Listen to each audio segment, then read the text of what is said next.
Rabbit Hole Roundup, episode 76, The Carter 6, Flop or Great Art. So guys, in today's edition of the Rabbit Hole Roundup, I'm first going to be reviewing the long-awaited Lil Wayne album, The Carter 6. And while yes, of course I have an issue with the whole 666 numerology being used on the release date, but from a purely musical perspective, I personally think this album had some really good songs. Pretty good.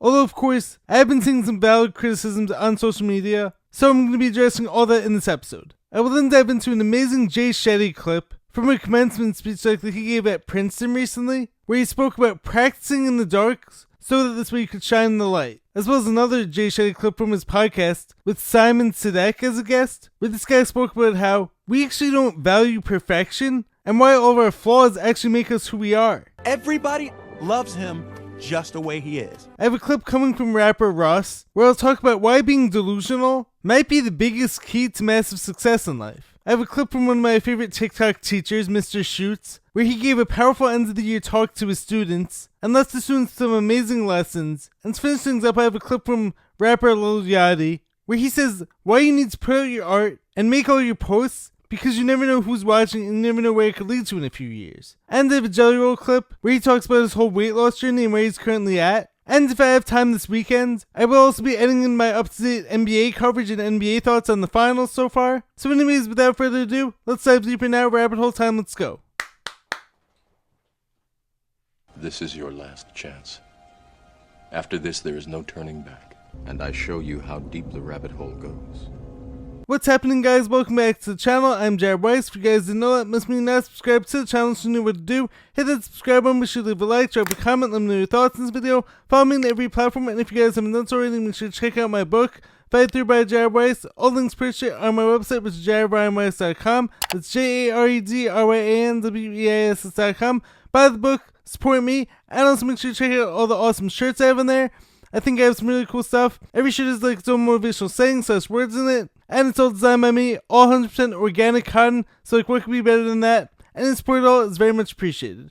So let's dive deeper now. So, The Carter 6, a flop or a great work of art? So last week, or actually almost 2 weeks ago by the time this video comes out, Lil Wayne's new album, The Carter 6, finally came out after years of talk about it. And of course, initially the whole release was being stopped by his label and this whole like fight with Birdman, I think. So to start things off, just to get this out of the way, I'm not a fan of the whole 666 numerology when it came to the album release date, and I'm also not a fan of all the constant cursing in the album, and would prefer more meaningful lyrics. But maybe this will create a positive change in rap music, because I actually feel like a lot of people on social media have been talking about that when it comes to the lyrics. So, if enough people bring awareness to that, maybe the whole music industry will actually be forced to make more conscious rap and conscious lyrics. But anyways, I digress. Now a lot of the reviews like I've been seeing have actually been very negative. Well, this sucks. Now me personally, while I didn't like every song on the album, I thought like Wayne's lyrical ability was definitely still there. It was definitely still on display. And some songs were actually really good. So I'm not exactly sure where all this hate and everyone saying like Lil Wayne is washed is coming from. My favorite songs in the album were Sharks, which featured Jelly Roll, who's one of my favorites, as well as Big Sean, who's like another one of my favorites. And I also really like the song The Days, which featured Bono, which actually sort of felt like a whole See You Again type of song with Charlie Puth and Wiz Khalifa when it comes to the whole like unlikely collaboration of different genres of music. But like that song had a really cool vibe. And I also like the song Welcome to the Carter. I felt like the song felt like classic Lil Wayne, and his flow and lyrical ability as well as his rhyming ability really shined and were definitely on full display. Also, we did take some chances on the album. So I don't see this as like a flop or a bad album. I actually think it's really cool how like he tried to add in some new stuff and show off like his wide-ranging creativity. It's a fusion of jazz and funk. It's called junk. I mean, every artist changes. It's just like how people's taste in music changes over time. Now, some of the valid criticisms that like I do actually agree with are first how people are starting to reject all the dark or spiritually devoid lyrics, whether it be like super materialistic or just like pure nonsense. And that's something I can totally get on board with. And that's always been like a critique of mine when it comes to rap music, even though like I do love it. Now look, I'm not someone who's like, oh you can never listen to rap music because of all the bad lyrics, because I actually do find a lot of value from it, whether it be the constant talk about like confidence, or the grind and hustle like that it takes to accomplish your dreams. And of course all the beats too can get you really hyped and can be great for like workouts, or just like fun times with friends. As long as you're using these intentionally, they can definitely have like a really good place in your life. But of course, frequencies can be used for your benefit, or it's your detriment. So music can be used for dark purposes.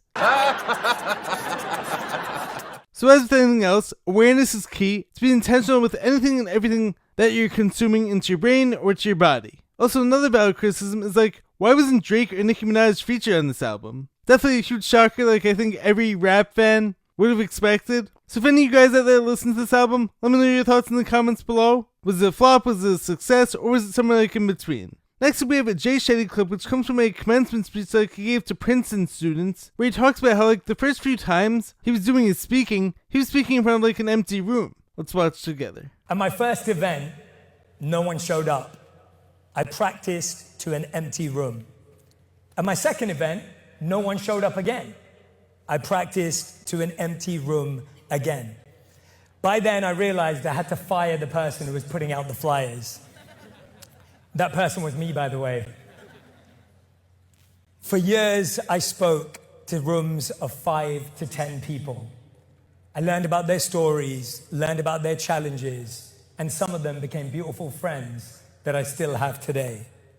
There was no pressure for success in those tiny rooms, and I was free to fail, experiment, and grow in private. And that's what's fascinating. If you look at world-class entrepreneurs that you admire, the artists that you look up to, business people that you aspire to be like, and creatives, guess what? They all disappeared. Kobe Bryant practiced at 4 a.m. when no one was watching. Warren Buffett sat in a quiet room in Omaha reading. 80% of his day was spent studying financial statements, reports, and books. Lady Gaga played dive bars in a glitter leotard for audiences of 6. Sarah Blakely, the founder of Spanx, kept her idea a secret for an entire year, even from her friends and family, because she didn't want them to prevent her from taking a risk. Christopher Nolan wrote the script for Inception over a period of about 10 years. He initially conceived the idea when he was 16. Steven Spielberg made short films in his garage before ever stepping on a set. They trained while no one was watching. They built without broadcasting.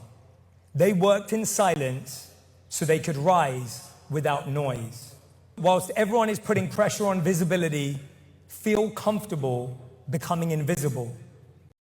So very well said. First up, if you don't have fans, take it as like a time and an opportunity to experiment. This can actually be a really good thing because it gives you a chance to try out new things and mess up often before you get to the big stage. And this is like why comedians are always testing out their material on smaller rooms and smaller audiences first, because they're trying to see what works and what doesn't. Why do they call it Ovaltine? The mug is round, the jar is round, they should call it Roundtine. That's gold, Jerry. But also, you never know who's watching. You may only have a few people watching you, or only have like a few people who are watching your videos. But maybe these are the people who are going to be your biggest supporters and who are going to buy every product like you sell and like everything you do. Or maybe like just so happens like that someone's watching who loves your stuff, and maybe that person has a lot of influence and a lot of power to help you. In spite of the fact that like at the time of filming this video, I don't have like a huge massive following. I do know like I actually have several followers who like my content, who have over 1 million followers, and some in the hundreds of thousands of followers. But like I've also made some amazing connections by doing this, as well as most importantly, I know that like I've impacted plenty of lives positively just by putting my stuff out there. Not knowing if it's going to be seen by 2 people or by 2 million people, and yes, that actually is a true statement for me. Next we have a Russ clip, awesome independent rapper, where he talks about like how he's gotten so far just simply based off of a delusion. Let's watch together.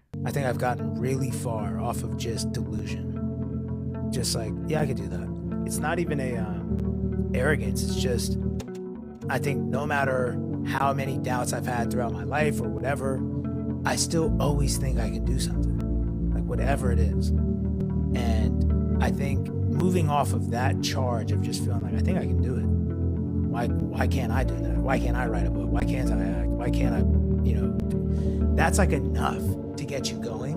Once you start going and start doing it, you realize you can do it. Like you're doing it, So I love this perspective, and like I also share this perspective. And I seriously believe this is like the main difference between the people who make it and those who don't in any field. You have to be willing to have everyone think like you're crazy.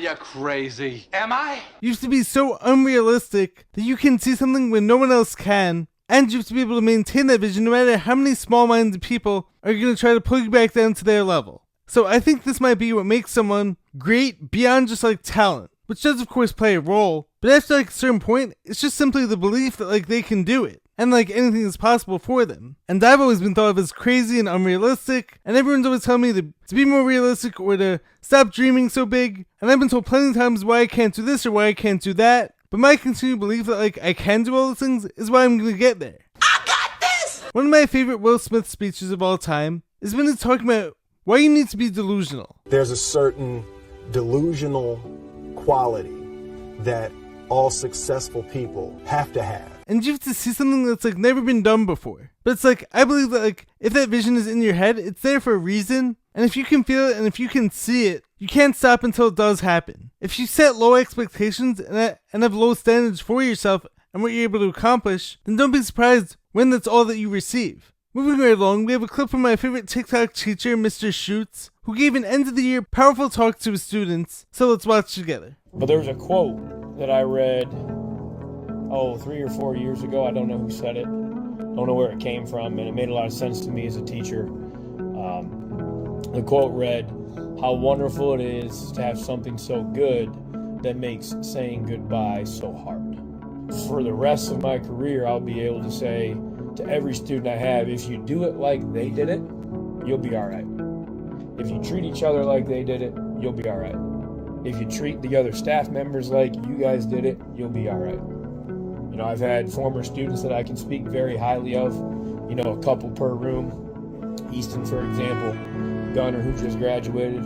I speak very highly of those two. I'm going to speak very highly of you guys too.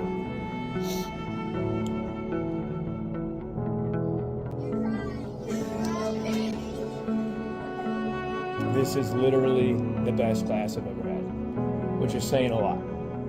Because I've had some of your siblings. I've had a lot of your siblings, actually. And that's not a knock on any class that I've had with them in it, because the 8 other classes before you have been memorable and amazing for different kinds of reasons. Awesome reasons.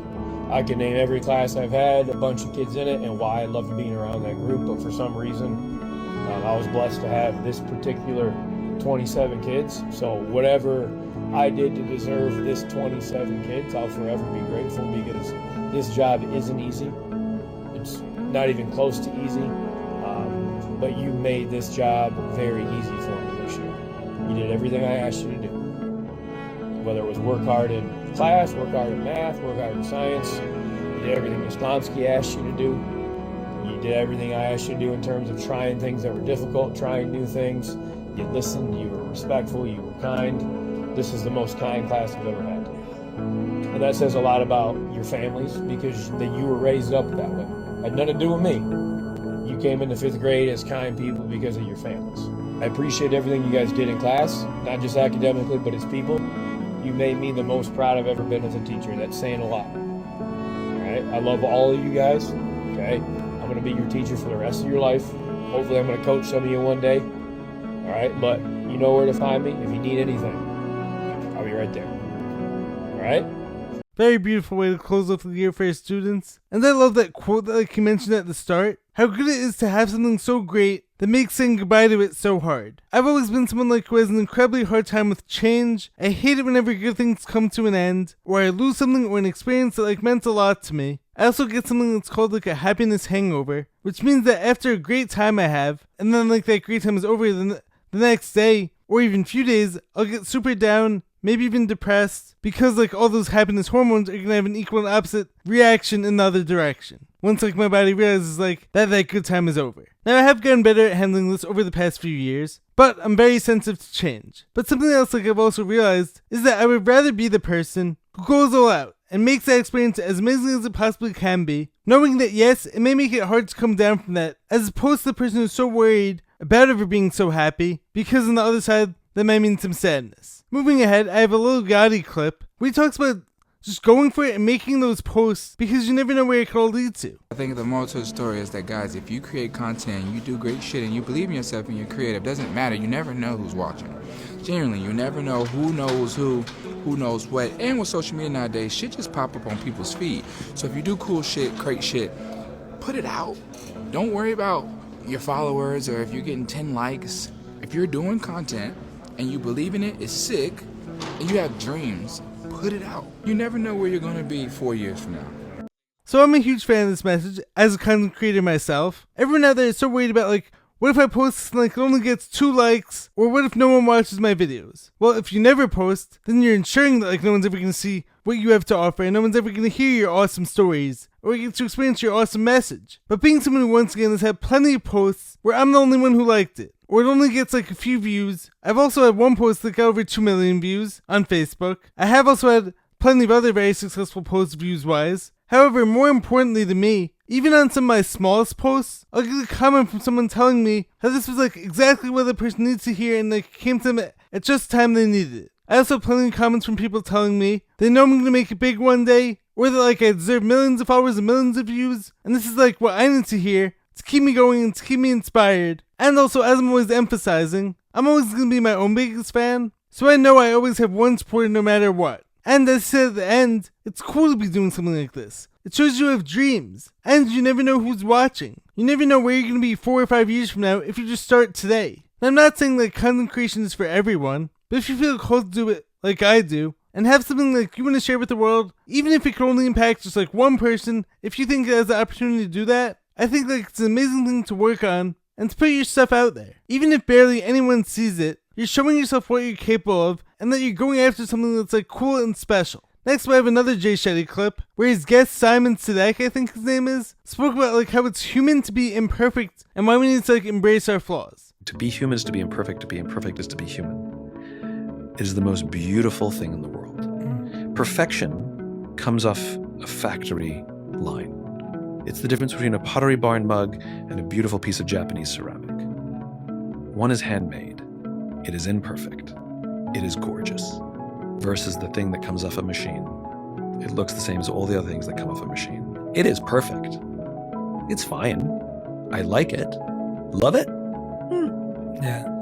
And I think we forget that in this day and age of incredible technology that can solve all the problems for us and answer all the questions for us, it's all there, right? Like, therapists should be afraid because ChatGPT can do it. But to be able to sit like this, convene, feel someone staring at you with love,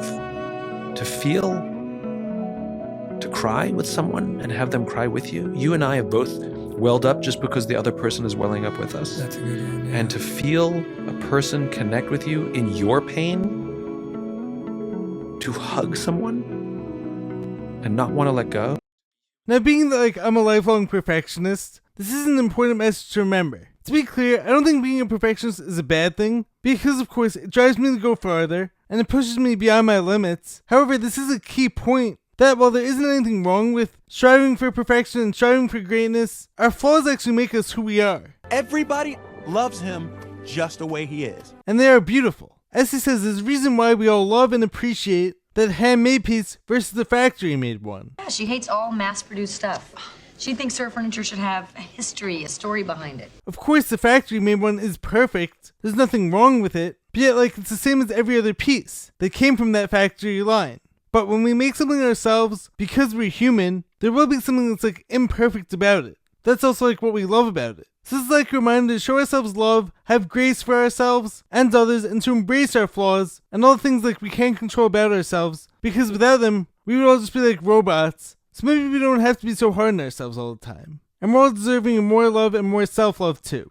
Now finally in this week's episode, although as I said earlier, I probably will be adding my NBA Finals talk and up-to-date coverage, most likely after this. But for now, I have a Jelly Roll clip where he talks about like his whole weight loss journey, and how early on, the hardest thing is like not seeing huge success or hitting plateaus, but like trusting the process and why you need to see it all the way through in order to get the best results. So just naturally starting to get the weight off, I started wanting to move around more. Yeah, you know what I mean? I started being like, hey, we should box a little bit. Yeah, Like, yeah. hey, we should walk around the arena. Like, why don't I take that feeling and all the energy, why don't I just put that into not doing the thing that makes me feel bad? you know how it is, like, man, and I encourage all really obese people to be patient that first month, because your body is going through so many early changes that you're not going to see the results that you think you're entitled to. And the biggest thing that was hard for me in all my weight loss journeys was if I spent 1 week like eating down to the T and that scale didn't jump 13 pounds, I was like, it's fucking give me a pizza right now. It's fucking waste of time. It's my hormones. I got a bad thyroid. You know what I mean? It was like all that stuff. And it's really, man, it takes your body quite a while. I was having to look at Ian like, Bubba,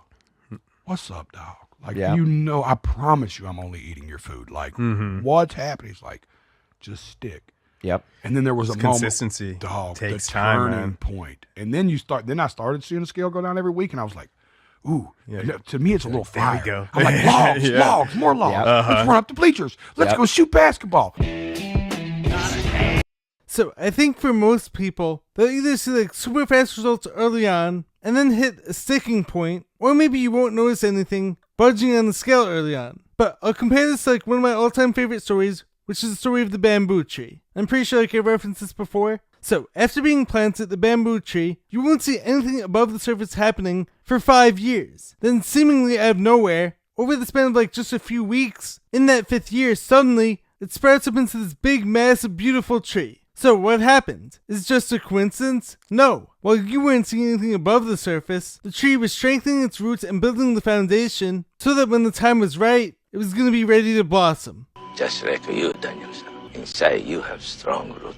So as Jelly Roll says, stay patient and stick with it. There might be sticking points, there's going to be setbacks, but like watch the overall trends and then eventually you're going to hit your stride as long as you focus on the process, one step at a time, one day at a time. Nothing great is just going to happen overnight, and I think it's like truly amazing how he's now lost over 200 pounds and is still going as someone who always struggled with food addiction as well as drug addiction for so much of his life. And this should be like a powerful example to everyone out there that it is possible. Just give the process a chance to work. So now that games 3 and 4 have happened, and of course game 5 of the OKC Indiana Pacers series is tonight, as of the day that this video comes out, but at the time of filming the series is currently tied at 2-2, after what I think was a must-win game for OKC in game 4, and for a while, it looked as if like the Pacers were going to be cruising to a finals win, and we were going to crown Tyrese Haliburton as like a bona fide superstar, and Rick Carlisle was going to be known as like one of the best coaches of all time, which once again, he probably is. But the Thunder said not so fast. SGA, as we saw, had an amazing 4th quarter,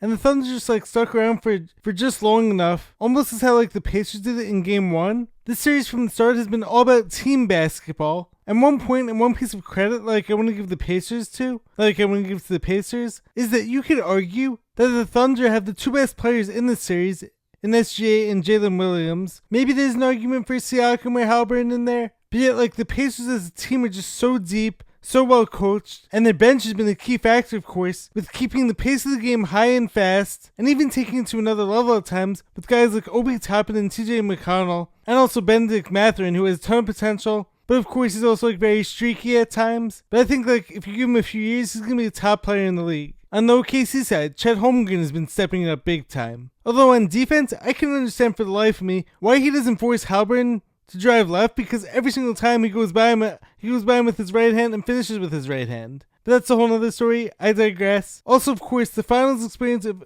Alex Caruso as well as Pascal Siakam has been showing through big time, and we can totally see like how it's been paying off for them on both sides. I currently do still give the Thunder the edge, although of course Monday's game could be a deciding factor. But I think no matter what, most likely the series is probably going to go 7, and OKC will be home for that. So I do give them a slight edge, depending on like what happens in game 5. But in spite of what the ratings say, overall the product on court has been really solid, and it's of course a ton of deep team basketball, just like I expected beforehand. It really is like so interesting though, that following an era where you needed like a big 3 in order to win, and then NBA Finals was always full of superstars, you only really have one legit superstar in Shai Gilgeous-Alexander in the series. But both teams just play so well together, and all the pieces for a winning team and a winning system are all present. So we might be entering a new era of NBA basketball, as of course other teams are going to try to replicate the success. And you're probably going to see teams start to move away from the whole Paul George, Embiid, Maxey, and Devin Booker, KD, and Bradley Beal, and like you're actually going to see teams try to have all the pieces on offense and defense to work well together, as opposed to just throwing a bunch of superstars together and expecting it to work. So interesting stuff. Let me know your thoughts so far. Anyways guys, I hope you guys enjoyed the video. I hope you guys enjoyed all the messages. If you did, make sure to leave a like, drop a comment, subscribe to the channel. I will catch you guys next time. Stay positive, stay hustling, stay grinding, stay patient. Catch you next time. Peace.